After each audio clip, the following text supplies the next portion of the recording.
오늘은 지난주에 이어서 회심의 필요성 두 번째입니다. 이 회심의 필요성이 내용이 많아가지고 두 번에 자른 거예요, 사실은.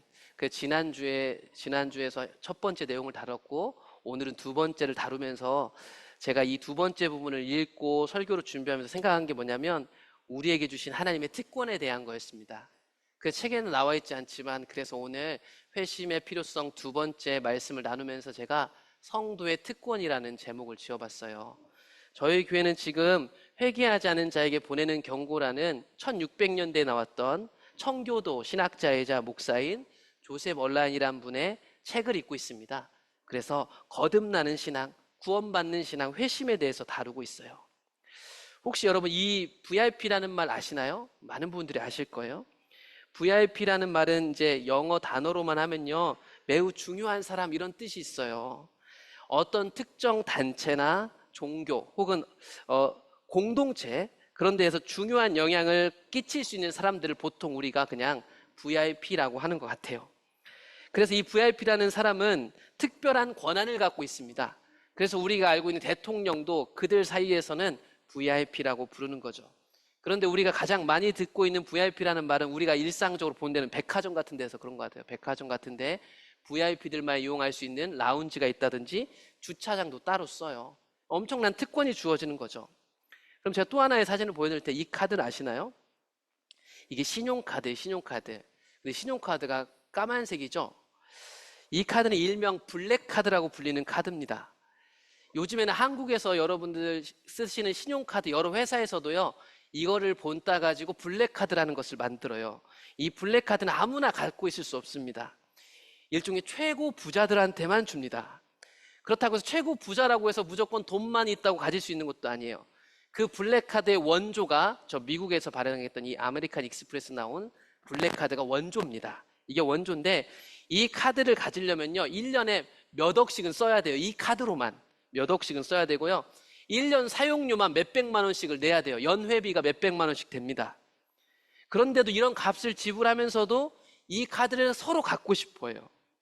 왜냐하면 이 카드가 내가 내는 돈보다 주는 혜택이 훨씬 더 크기 때문입니다. 근데 이 혜택은요 아무나 누릴 수도 없어요. 그렇기 때문에 이 카드를 갖고 싶은 거예요. 그러므로 이 카드를 쓰게 해주는 데는 약 두 가지 정도의 조건이 있는데, 먼저는 돈을 많이 있어서 많이 쓰는 사람이어야 됩니다. 또 하나는 이 카드를 가질 만한 명성과 그 카드사가 정한 규칙, 그 조건에 통과해야 돼요. 매우 까다롭다고 해요. 도널드 트럼프, 빌 게이츠 몇 명 안 갖고 있대, 옛날에. 그런데 오늘 우리가 본 말씀을 보시면 예수님 믿는 사람에게는 훨씬 더 큰 혜택, 훨씬 큰 VIP 대접을 받을 수 있다는 게 우리가 오늘 읽은 본문이거든요. 너무 진부한 것 같지만 오늘 말씀을 읽어보시면 예수님을 믿는 사람들에게는 뭐가 되게 하냐면 하나님의 자녀가 된답니다. 여러분 너무 익숙한 말 같지만 이 하나님이 온 우주를 창조하셨거든요. 저 블랙카드보다 훨씬 더 대단한 온 우주를 다 창조하신 분이에요. 이 땅에 아무리 대단한 부자가 있고 능력 있는 사람이 있고 명성 있는 사람이 있더라도 하나님 같을 수는 없잖아요. 그런데 예수님을 믿는 사람이 뭐가 된다고 하냐면 그분의 자녀가 되는 특권, 그분의 자녀라는 VIP가 되게 하셨다라고 성경이 얘기하고 있습니다. 그러니까 이 특권을 우리가 갖고 있다는 생각으로 오늘 회심 두 번째 필요성을 볼 거예요. 제가 왜 이 VIP를 갖고 왔는지 마지막에 이제 정리를 해드리겠습니다. 우리가 회심하지 않는다면, 회심이 없다면요, 예수님께서 고난을 통해서 이루신, 우리가 일주일 고난 주간을 지나고 오늘 부활주일인데 예수님이 이루신 이 모든 것들이 우리에게 헛된 것이 됩니다. 이걸 제 말로 바꿔봤어요. 예수님의 십자가 죽음과 부활이 회심하지 않은 사람하고는 아무 상관이 없는 것이 된다는 겁니다. 그러니까요, 우리가 저 VIP에 대한 혜택을 많이 듣는다고 해서 그 혜택을 얻을 수 없는 것처럼, 우리가 회심하지 않고서 그저 예수님에 대한 이야기를 주일날 와서 설교를 듣고 예수님에 대한 모든 정보를 집어넣고 내가 갖고 있는 관점에서 내가 갖고 있는 헌금들을 한다고 해서 절대로 그 혜택이 우리의 것이 될 수 없다는 얘기입니다. 그걸 세부적으로 나와서 보자면, 회심하고자 하지 않은 채로, 회심하고 싶은 갈망과 소망이 없는 채로, 회심하지 않은 그 상태로 계속해서 죄 가운데 살아가는 사람들을 구원하는 것은 예수님께 맡겨진 일이 아닙니다. 요한복음 10장에 보면 예수님이 우리에게 이런 특권을 주실 수 있는 이유가 있는데, 그건 뭐냐면 하나님 아버지께서 아들 예수님에게 그 특권, 권한을 부여하셨기 때문입니다. 그래서 예수님이 얘기하죠. 내가 내 목숨을 버리는 것은 그것을 내가 다시 얻기 위함이니 이로 말미암아 아버지께서 나를 사랑하시느니라. 이를 내게서 빼앗는 자가 있는 것이 아니라 내가 스스로 버리노라. 나는 버릴 권세도 있고 다시 얻을 권세도 있으니 이 계명은 내 아버지에게서 받았노라. 여러분, 예수님이 엄청난 권세, 권한, 예수님이 VIP 중에 VIP시잖아요. 근데 이분이 그걸 어떻게 쓰냐면 우리에게 그 권세를 주시려고요, 목숨을 버리는 것으로 그 일들을 행하시기로 작정하셨습니다. 작정을 하셨어요. 이 권세를 통해서 예수님은요, 아버지께서, 하나님 아버지께서 아들에게 허락하신 모든 사람에게, 여기서 모든 사람에게는 아들에게 아버지가 선택해서 주신 사람들 얘기하는 거예요. 그 사람들에게 영원한 생명을 주시려고 그렇게 이 권세를 사용하신대요. 그래서 만민을 다스리는 권세를 아들에게 주셨는데 이걸 우리를 영원히 살게 하는 것을 위해서 쓰셨다라는 겁니다. 그런데 앞서 나온 말씀에 이어서 보시면 이 영원히 산다는 것은 어떤 비밀을 담고 있냐면, 먼저는 유일하신 참 하나님과 그리고 그 하나님이 보내신 예수님을 아는 것이 영생의 비밀이라고 얘기하고 있습니다. 그런데 여기서 안다는 것은요, 제 설교를 듣고 이해했다는 게 아닙니다. 혹은 여러분 성경을 읽고 그렇구나라서 지적으로 깨달았다는 것을 가리키지 않습니다. 이거는 회심하여서 하나님을 경험적으로 알게 되는 것을 가리켜요. 그래서 고린도 교회에 보내는 편지 속에 바울은 이렇게 얘기를 합니다. 그러므로 내가 여러분에게 알리는데 하나님의 영으로, 즉 성령으로 말하는 자는 누구든지 예수를 저주할 수 없고, 또 성령으로 아니하고는 누구든지 예수님이 나의 주님이시다 할 수 없다라고 얘기하고 있습니다. 그러니까요, 하나님을 알고 예수님을 알고 그분을 사랑하는 것은요, 우리의 힘으로 되는 게 아니에요. 오직 회심하여서 성령 안에 있을 때 진정으로 우리가 예수님을 주님이라고 고백할 수 있는 거예요. 우리는 교회 안에서 끊임없이 지식적 동의를 해왔습니다. 세례도 받아봤고요, 결단 찬양과 기도도 해봤고요, 막 뜨겁게 하나님 열렬히 사모하기 때문에 프로그램과 수많은 과정들을 거쳤을 수 있어요. 그런데 그게 신앙이 아니고 결국엔 거듭나서 성령 안에서 회심한 자가 고백하는 이 진정한 고백이 예수님을 믿는 겁니다. 전적으로 우리 마음에서 일어나는 일들이죠. 그래서 이 회심한 자, 곧 성령의 사람은요, 죄 가운데 있을 수가 없어요. 왜냐하면 하나님이 처음부터 우리를 택하사 성령의 거룩하게 하심으로 계속 거룩하게 하시기 때문이에요. 여러분, 우리가 완벽하다는 얘기를 드리는 게 아닙니다. 그런데 저 진흙탕 같은 죄 속에서 그 뒹구는 것을 계속 할 수가 없다는 거예요. 그걸 싫어한다는 거예요. 한 주간에도 죄 가운데 넘어졌을지 모르겠지만 계속 그걸 추구할 수가 없다는 거예요. 그래서 교회에 나와서 주님 앞에 서면 회심한 사람은 회개 기도가 절로 나오는 거예요. 죄책감 때문에 나오는 게 아니라 나를 거룩하게 하시는 주님으로 인해서 한 주 동안 살았던 내 삶의 죄가 보이기 시작하는 거죠. 안 보이니까 회개가 안 되는 거예요. 안 보이니까 회개할 게 없어서 목사님이 술 먹는 게 죄입니다, 담배 먹는 게 죄입니다 이렇게 얘기하면 그거 가지고만 막 기도하는 거예요. 그런데 우리 안에 있는 성령이 우리를 깨끗하게 하심으로 있잖아요. 죄악 가운데 내버려 두질 않으세요. 그래서 날마다 내 믿음에 대해서 확신이 커지는 거예요. 그 성령이 진리를 믿게끔 해요. 저 말씀이 사실은 내가 믿음을 얻기 전에는 말도 안 되는 말이었는데 그게 내게 믿음이 된단 말이에요. 저 천국이란 거 믿음 없는 분들한테 얘기해 보세요. 허황된 게 된단 말이에요. 근데 우리는 그걸 믿고 거기에 모든 것을 건 사람이 되잖아요. 이렇게 회심한 사람은요, 죄 가운데 있을 수 없어요.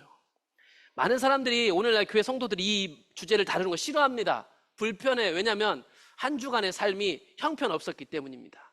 교회 오래 다닌 사람도, 심지어 목사까지도 내가 넘어지는 걸 수도 없이 경험하기 때문입니다. 그래서 이 말씀들이 마치 배치되는 것 같아가지고요, 이 말씀을 공론화시키고 다루기가 힘들어요. 그런데 성경이 정확히 이 얘기를 하고 있거든요. 우리가 성령 가운데 있는지 없는지를 확실히 알 수 있어요, 우리 삶 속에서. 또한 회심하지 않고 죄 가운데 살아가는 사람들을 구원하는 것은요, 하나님의 성품들을 송두리째 부정하는 게 돼요. 하나님 우주보다 커서 우리가 다 알 수 없잖아요. 다만 성경을 보면 하나님은 이런 성품들을 가지고 계신 분이구나 라는 걸 우리에게 알려주시거든요. 그 성품에 따라서 예수님이 오셨고 그 성품에 따라서 예수님이 사역하신 거예요. 그런데 우리가 회심하지 않고 계속 살아간다면 이런 하나님의 성품들을요, 부정하는 꼴이 돼버린다는 거예요. 시편에 보면요, 이렇게 나옵니다. 하나님에 대해서 얘기할 때 여호와께서 영원히 앉으시며 심판을 위하여 보좌를 준비하셨도다. 공의로 세계를 심판하시며 정직으로 만민에게 판결을 내리시리로다. 하나님은 어떤 분이시냐? 공의로 정직으로 온 세상을 심판하시는 분으로 나옵니다. 여러분, 사람들은요, 각자 자기가 생각하는 공의가 있어요. 이거 하나님의 공의하고 좀 비교해 본다면 우리가 생각하는 정의라는 게 있어요. 정의. 이게 옳고 이게 틀리다. 여러분 마음에는 다 자기만의 자기가 정한 선과 악이 있습니다. 여러분 안에 나라는 재판관이 있어요. 그래서요, 모든 사안을 그걸로 판단하는 거예요. 저희에게도 자녀들이 있는데요, 자녀들이 형제들끼리 싸우잖아요. 그러면 왜 싸워 물어보면 서로요, 자기가 옳다라고 얘기해요. 자기가 정의롭다고 얘기하죠. 상대방, 누나가, 오빠가, 동생이 정의롭지 못하다고 얘기해요. 부모님이 그걸 해결하려고 하잖아요. 아무리 해결하려고 해도 해결해 줄 수가 없습니다. 왜냐하면 각자가 자기 정의를 가지고 얘기하기 때문이죠. 그들 눈에 볼 때 부모님은요, 늘 불공평한 사람이 돼버려요. 우리가요, 예수님 믿고 따를 때 우리는 우리 마음대로 하나님의 공평이나 정의를 정할 수 있다는 겁니다. 그 말은. 그렇게 하기 시작하면 문제가 생기는 거예요. 사람이 정한 정의라는 건 인간 사회 영역에서 시대와 문화에 따라서 변할 수 있는 겁니다. 어떤 사람이 리더가 되느냐에서 달라질 수도 있죠. 그런데 여기서 나오는 하나님의 공의라는 것은요, 하나님의 영역으로서 불변하지 않는 정의를 가리켜요. 그러니까 여기서 나오는 공의는, 여기서 나오는 정직은 하나님의 오르심을 얘기하는 겁니다. 그러니까 보통 이걸 인정하지 않기 때문에 사람들이 이렇게 얘기를 합니다. 하나님은 사랑이고 예수님은 사랑이라며, 원수도 사랑한다며. 그런데 왜 뭐 회심하지 않았다고 뭐 구원 안 하신다고? 그게 말이 돼? 그런 하나님 나 안 믿는다. 내 죄 하나 이것도 용서 못해? 이런 말들이요, 어디서 나오냐면 회심하지 않는 자들에게 나오는 말들이에요. 하나님의 공의나 진실들을 인정하지 않고요, 자기 안에 있는 자기 재판관을 가지고 하나님의 말씀을 자기한테 적용시키는 거예요. 이런 사람들의 말이 어떤 걸 만들어내냐면 하나님의 공의를 훼손합니다. 왜곡해요. 그런 사람들의 교회 지도자가 돼가지고요, 하나님의 공의를 왜곡해서 하나님을 무서운 분 만들고 편협한 사람을 만들어놔요. 그러니까 우리가 성경이 말하고 있는 하나님하고 점점 거리가 먼 하나님을 알게 되는 거죠. 그리고 또 하나님은 어떤 하나님으로 성경에 나타나냐면 거룩하신 하나님으로 나타나요. 하나님 얘기합니다. 너희는 거룩해라. 왜냐하면 내가 너희 하나님인데 너희 하나님인 내가 거룩하기 때문이다. 이렇게 얘기를 해요. 거룩하다는 것은 뭐냐면 아주 간단합니다. 구별됐다는 거예요. 구별. 이건 뭐 특권의식이나 교만을 말하는 게 아니에요. 다르다는 거예요. 달라. 구별되었다는 것입니다. 그래서 시편 101편에 가보면 회심한 사람이 구별된 삶을 살아가는 태도에 대한 말씀이 나와요. 시편 101편 7절에 가보시면 거짓을 행하는 자는 내 집 안에 거주하지 못하며 거짓말하는 자는 내 목전에서 서지 못하리로다. 이 시편 101편을 쓴 사람이요, 이렇게 여기다가 지금 자기 노래를 써놨습니다. 그러니까 회심한 사람, 하나님의 성품을 닮아서 구별된 사람, 거룩한 사람은요, 죄를 이렇게 대해요. 내 삶에 이 거짓말이나 죄가 존재할 곳이 없도록 이렇게 만들어 놓는다는 얘기입니다. 그리고 하나님은 어떤 성품을 갖고 계시냐면 진실하십니다. 진실하다는 말은 진실을 다 알고 계신 분이라고 얘기해도 무방할 것 같아요. 그 신명기 29장에 가보면 이스라엘 백성들이 이제 광야 생활을 마치고 이제 약속의 땅으로 들어가려고 합니다. 약속의 땅에 들어갈 때 하나님이 경고하시는 내용이 이 말씀이에요. 경고하시기를 약속의 땅에 들어가서 하나님을 떠나면 너희들이 이런 저주를 받을 것이다 라는 말씀을 하십니다. 죄송합니다. 이게 지금 안에서 뭐가 문제가 있는 것 같아요. 수신기 쪽에 뭐가 문제가 있는 것 같아서 죄송합니다. 그래서 이 저주의 말을 다 들려주신 다음에 한 얘기입니다. 이 저주의 말을 다 하신 후에 이 말을 듣고도 가나안 땅에 들어간 이스라엘 사람들이 마음속으로요, 스스로에게 복을 빈대요. 어떻게 하냐면 내가 내 마음이 완악하여 젖은 것과 마른 것이 멸망할지라도 내게는 평안이 있으리라 할까 함이라. 이게 무슨 얘기냐면 하나님이 그 저주받을 것에 대해서 분명히 얘기를 하셨는데도 불구하고 그 사람들이 안 듣는다는 거예요. 안 듣고 그걸 듣고서 앞에서 대항하진 않지만 마음속으로는 아니야, 나는 하나님의 이런 저주 같은 거 절대 받지 않겠지. 나는 평안이 있을 거야. 다른 사람 다 망해도 나는 망하지 않아. 이런 마음을 품을 거라는 거예요. 그런 마음을 품는 그들에게 하나님이 얘기하신 게 뭐냐면 이런 사람들을 용서하지 아니하실 것이다. 여호와의 분노와 질투의 불을 부으실 것이다. 모든 저주를 그에게 더하실 것이다. 그의 이름을 천하에서 지워버릴 것이다. 여러분, 이 얘기를 하십니다. 그러니까 오늘날에도요, 제가 아무리 이런 설교를 하고 조셉 월라인 같은 분이 이런 책을 아무리 써도요, 이걸 읽으면서 사람들이 어떻게 생각하냐면 자기 이야기라고 생각하지 않습니다. 다른 사람을 생각합니다. 그래서 제가 말씀드렸잖아요. 이 책 읽을 때 저도 포함해서 당신 회심하지 않았으니까 회심의 이런 목적으로 이 책을 읽기 시작한 게 아니라고요. 각자 자신의 회심, 자신의 상태를 보자고 하는 거예요. 근데 이 책을 읽으면서도 자기는 절대로 이 말씀에서 저촉이 되지 않고 다른 사람이 보이기 시작한다. 그건 여러분, 우리가 이 상태에 놓여져 있는 거예요. 이 책을 제대로 읽기 시작한 분들은 이전에 보지 못했던 내 죄악들이 보여지기 시작할 겁니다. 회심하셨더라도 잠자고 있던 영혼이 깨어날 거예요. 이 책을 제대로 읽으신다면. 그래서 눈물을 흘리며 회개하게 되실 거고 여러분의 언어가 바뀌고 생활이 바뀌고 삶이 바뀌게 돼 있습니다. 하나님께서는 진실을 다 알고 계신 분이에요.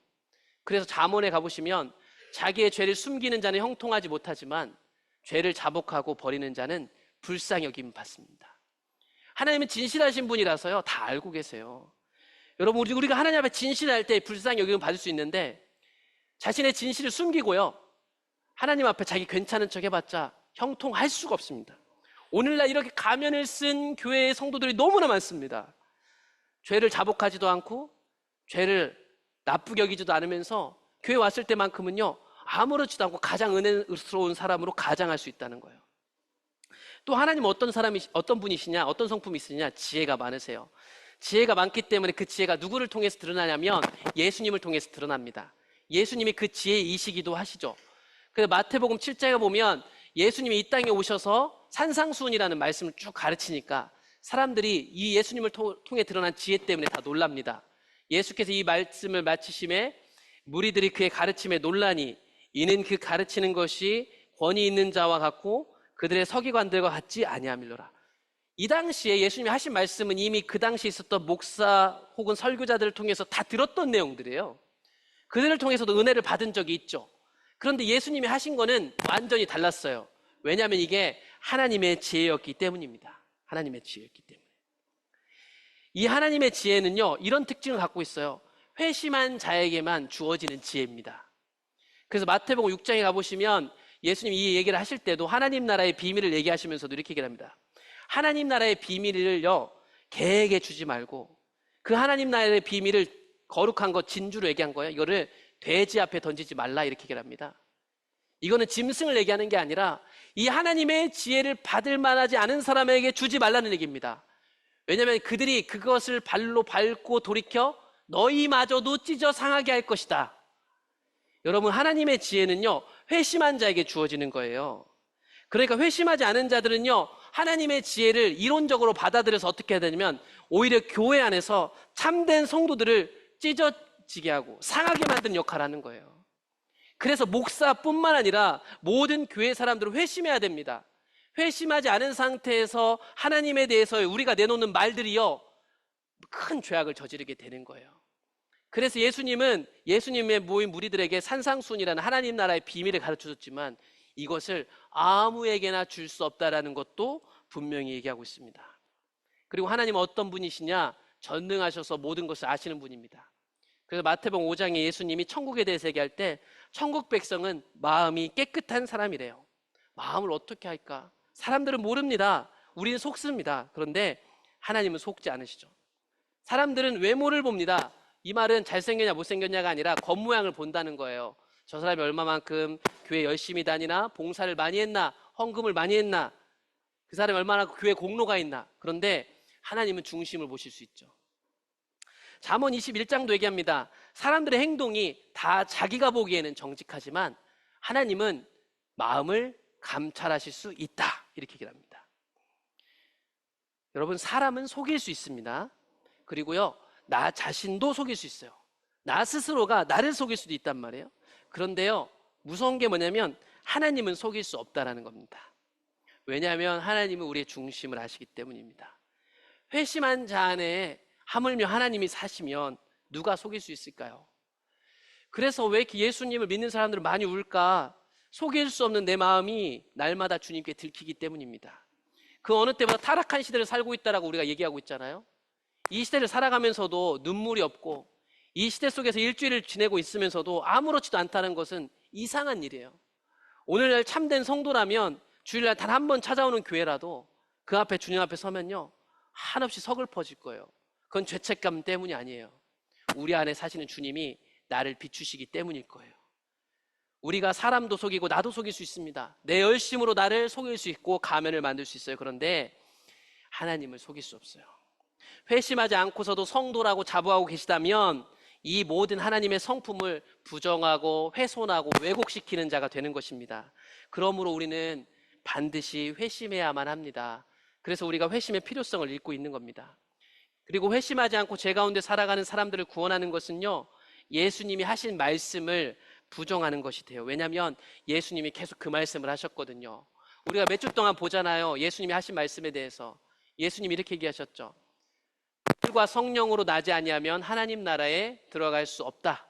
육으로 난 것은 육이요 영으로 난 것은 영이니 내가 내게 거듭나야겠다 하는 말을 놀랍게 여기지 말라. 이렇게 말씀하십니다. 여러분 분명합니다. 이게 놀라운 얘기죠. 어떻게 다시 태어나요? 어떻게 다시 태어난다는 얘기인지 이해할 수 없죠. 그런데 이거를 놀라지 말랍니다. 이게 하나님 나라의 비밀이기 때문입니다. 그러므로 회심하셔야 됩니다. 하나님 나라에 들어가시려면 물과 성령으로 나셔야 됩니다. 거듭나셔야 됩니다. 마태복음 18장에 가보면 예수님이 어린아이 하나를 두고 얘기를 하시는데 이것도 동일한 얘기입니다. 이 어린아이들과 같이 되라는 말이 뭐냐면 회심한 사람들처럼 되라 라고 말을 바꿀 수 있거든요. 그러면 이 말을 듣고 있는 어른들한테 너희가 돌이켜 어른들아 너희가 돌아가서 어린아이들이 되라 이런 명령이거든요. 그러니까 이것도 동일하게 회심하라는 예수님의 요청입니다. 너희가 돌이켜 회심하지 않는다면 결탄코 천국에 들어가지 못할 것이다. 이게 예수님의 말씀이셨습니다. 그리고 지난주에도 봤지만요 사람들이 여기저기 사고당하는 사람을 보면서 아이고 어떻게 사고당했대 하면서 그들의 얘기가 돌아다니는 것에 대해서 예수님이 하셨던 말씀입니다. 너희가 사고당했네 어떻게 아이고 혀를 차는 너희들이 본 그 사건 있잖아. 만일 너희가 회심하지 않는다면 너희도 다 이렇게 망하게 될 거야 라고 경고하셨어요. 이게 다 예수님이 하셨던 얘기예요. 여러분 제가 하는 얘기가 너무 심한 거 아니야? 교회에서 성도도 상처받으라는 얘기 아니야? 이런 얘기 하실 수 있는데 성경에 나온 얘기고요 예수님이 하신 얘기예요. 예수님이 다 하신 얘기란 말이에요. 만약에 회심하지 않으신다면 예수님이 하신 약속을 부정하는 꼴이 됩니다. 우리가 이런 일들을 행하게 되는 거예요. 회심하지 않고 산다면. 하나님의 약속의 특징이 있습니다. 그 약속은 뭐냐면 하나님의 약속 제의가 가면 그 약속을 따를 것인가 말 것인가 하는 기로에 놓인다는 겁니다. 그래서 히브리서에 가보면 이스라엘 백성들이 구약지대 때 40년 광야 생활을 한 거 가지고 얘기해요. 하나님이 40년 동안 누구에게 분노하셨는가 누구에게 심판하셨는가 시체가 광야에서 엎드려진 범죄한 자들에게가 아니냐 또 하나님이 누구에게 맹세하사 그의 안식에 들어오지 못하리라 하셨느냐 순종하지 아니하던 자들 아니냐. 하나님의 약속은 분명합니다. 하나님의 약속이 제시되고 그것에 순종하는 사람 그리고 순종하지 않는 사람 분명히 구분된다는 거예요. 이 약속이 우리가 오늘 아까 읽은 말씀에도 나오는데 예수님을 통해서 다시금 예수님을 통한 약속으로 우리에게 나타난 거예요. 하나님 아버지께서 아들 예수님에게 주신 모든 사람에게 영생을 주게 하겠다. 그래서 그 예수 그리스도를 믿는 자들에게 영생을 주겠다고 약속하셨습니다. 그러므로 회심해서 하나님이 원하시는 자리에 순종하는 사람 그 사람에게 영생을 주시지 그렇지 않은 자들에게 하나님의 약속은 어느 때나 순종하지 않는 자들에게 범죄한 자들에게는 심판이 기다리고 있다는 거예요. 그런데 우리는 그저 하나님의 약속을 마치 좋은 것처럼 순종하지 않으면서도 무조건 은혜인 것처럼 덮어버렸던 거죠. 이런 말씀들은 잘 듣지 않고 또한 회심하지 않는다면요 예수님의 존귀하심을 부정하는 것이 됩니다. 주의 이름을 부르는 자는요 악에서 떠나게 돼 있대요. 디모데후서에 가보시면 주의 이름을 부르는 자마다 불의에서 떠날지어다. 왜냐하면 우리의 주인 되신 주님이 존귀하신 분이기 때문입니다. 거룩하신 분이기 때문이에요. 그래서 불의에서 떠나는 사람들이 되는 겁니다. 하나님의 은혜이신 예수 그리스도가 우리를 이렇게 만들기 때문입니다. 모든 사람에게 구원을 주시는 하나님의 은혜가 나타나 이거 예수 그리스도의 은혜입니다. 우리를 양육한대요. 우리를 키우신대요. 그래서 경건하지 않은 것과 이 세상 정욕을 다 버리고 신중함과 의로움과 경건함으로 이 세상에 살고 복스러운 소망과 우리의 크신 하나님 구주 예수 그리스도의 영광이 나타나심을 기다리게 하셨습니다. 여러분 잘 보시면 예수님의 존귀하심이 우리를 키워요. 그래서 우린 예수님을 닮아가는 거예요. 그래서 우리가 그렇게 싫어야 된다는 죄, 경건하지 않은 것, 이 세상 정욕을 다 버리게 만든다는 거예요. 다 버리게 만든다는 거예요.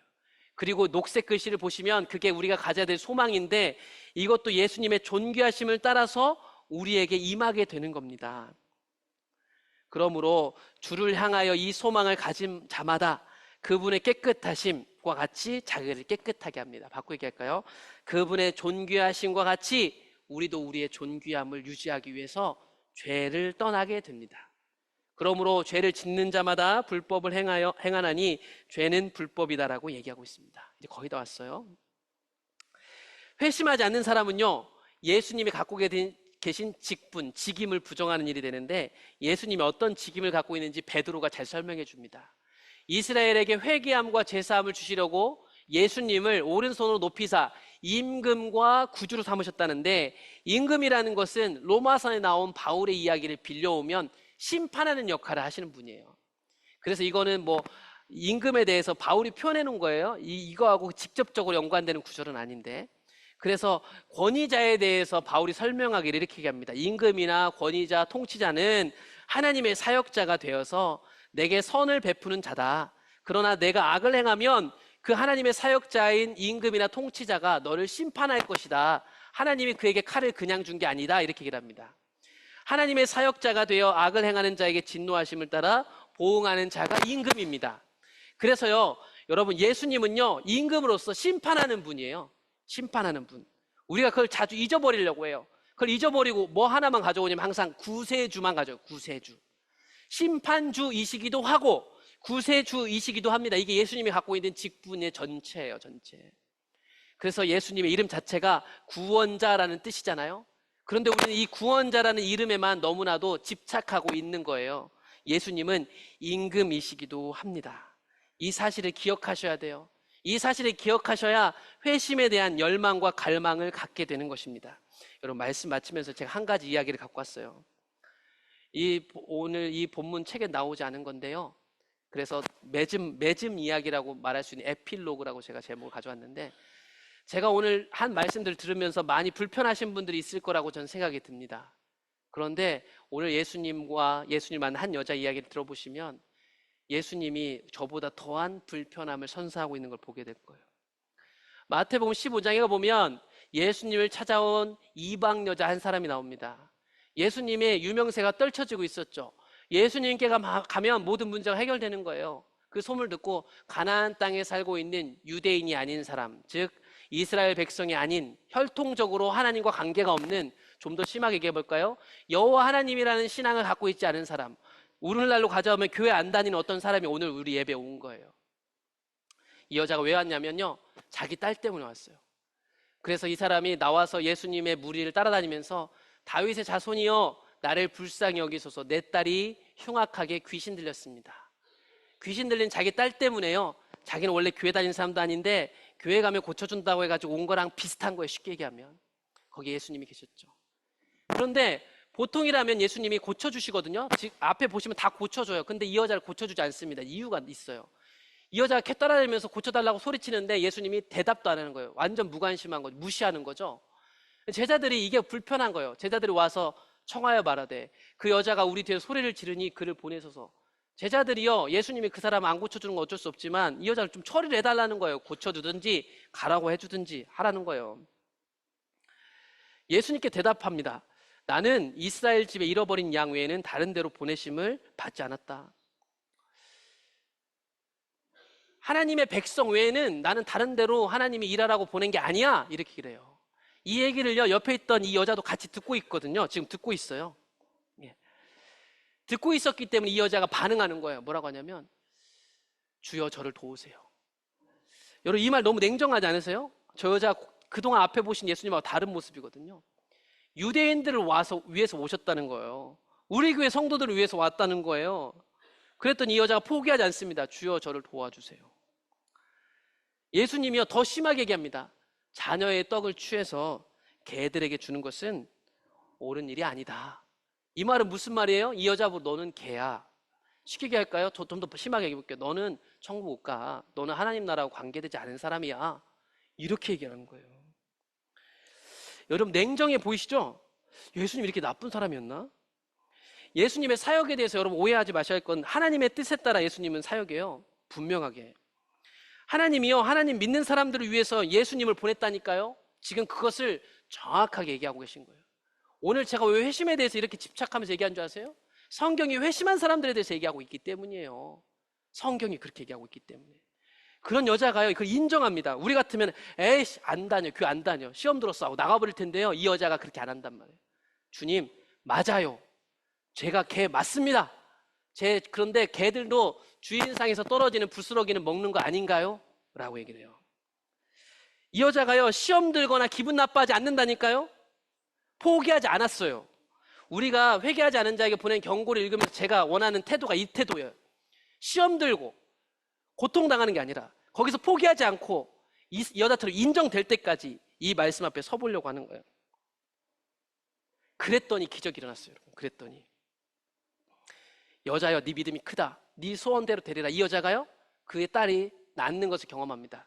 그리고 여기서 믿음이 크다는 표현 자체는요 이 여자가 구원받았음을 선언하는 하나의 예수님의 시그니처 말과도 똑같아요.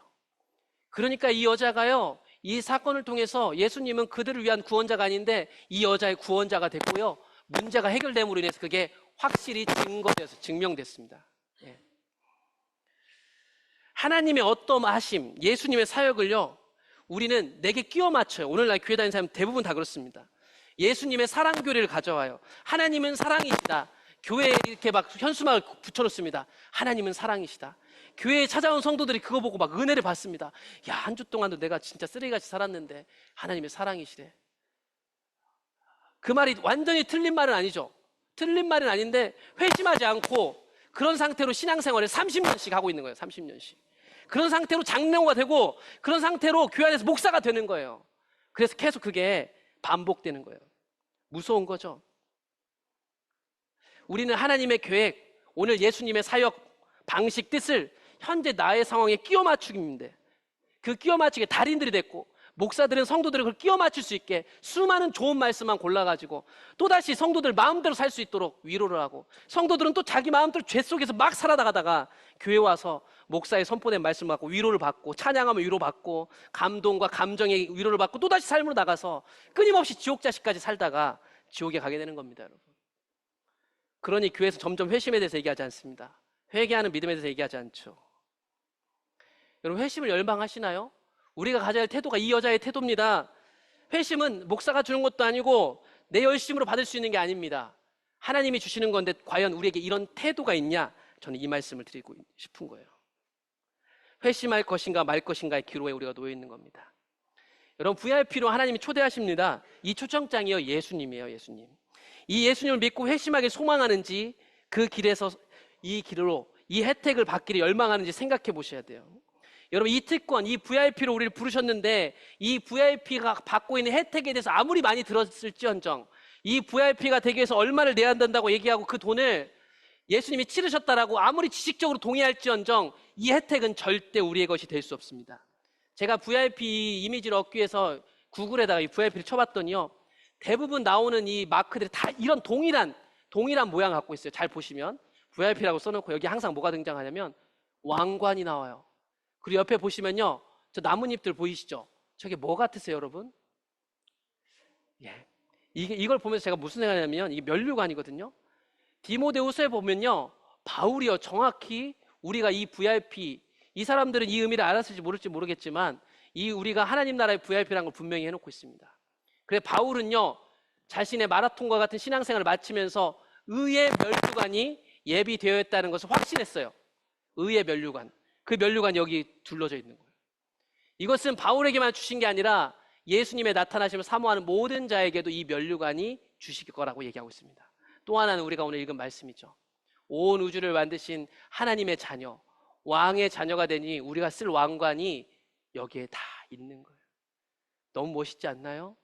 이 세상에 아무리 블랙카드가 있는 사람이 있을지라도 우리가 가진 이 VIP로서의 특권하고는 비교할 수가 없습니다. 그런데 이 특권은 회심하는 자들의 것이라는 사실을 잊어버리시면 안 됩니다. 이제 말씀을 정리합니다. 왜 회심해야 되냐고요? 우리에게 주신 엄청난 특권이 있는데 이 특권을 예수님이 십자가 죽음과 부활로 우리에게 주셨는데 그 특권이 회심하지 않은 자에게는 아무 소용이 없기 때문입니다. 올해는 회심하지 않은 성도들이 회심하게 되는 기적이 우리 교회에 나타나기를 소망합니다.